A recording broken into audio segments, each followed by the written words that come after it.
Kampyon ha ASEAN Japan Cybersecurity Awareness Video Competition 2026 dinhiha Eastern Visayas hi Steve A. Dacua han Eastern Summer State University nga naghatag iya hinhigayon nga magpadayon ngadto han national level han kompetisyon. Pinaagihan iya creativity ngan storytelling nga gimpakita ni Dacua ang importansya han cybersecurity awareness ngan ang panginahanglan nga maging mas mabinantayon ang mga tao hapag gamitan internet ngan digital platforms. Darahan nagtitika na mo nga cyber threats ngan cybercrime dinhiha Pilipinas ang kompetisyon in nagtutuyo nga magpahaluag ngan magpauswag an kay barohan publiko mahitungod han cybersecurity ngan mag-aghathan kabatan-unan nga gamiton ng era talento hapag paangbithin mga mensahe para mas talwas nga digital nga komunidad.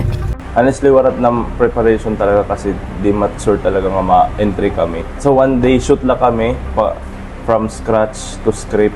Tapos naghimula kami scenario tapos winiring na makaira nga. Yadi guideline nga script tapos ikaw muna bahalit pag-express ano yung acting tapos go na kita. Tapos shoot, katiman shoot yan ang adlaw, kinabukasan proceed na editing. Tapos ito hindi pa nga ni sure as in waray ko pa, di kami nag-expect talaga nga makaka-place naman la kay anamon lahat, experience talaga. Ang experience maupay kay kung ada na kami feel nga pag-shoot na diri na di ba niyo mafe-feel nga ada kami contest urog na kondabo ka mo nga nagbuburobligay para mapaupay sa di para makahimot sa di nga message nga may papakita hit makatawhan. Enjoy hiya kasi bagay nag-uuyas la ka mo nga at the same time nakakabulig ka mo hitway nga makakahatag ka mo maupay nga message sa mga tao. Tungod han iya pagkadaog magpapadayon hi Dacua han national selection kundi indi dahin nga kompetisyon in pipilion kun hinit magre-representar hit Pilipinas sa international nga kompetisyon. Tubtubyan na wara pa igin aanunsyo nga opisyal nga petsa para han national competition. Di dahini nga international nga kompetisyon ang mga magdadaog in makakakarawatin cash prizes 2,000 USD para first place, 1,500 USD para second place, ngan 1,000 USD para third place.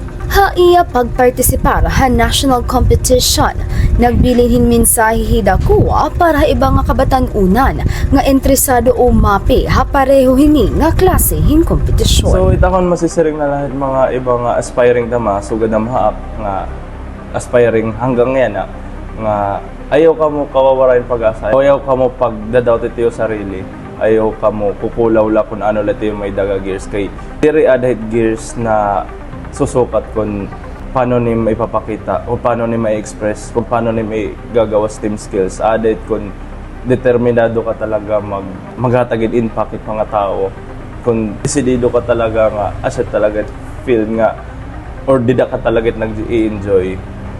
Tigang ha Eastern Visayas nga tuhan national level padayon ang pagbiyahin ni Dacua ha kompetisyon.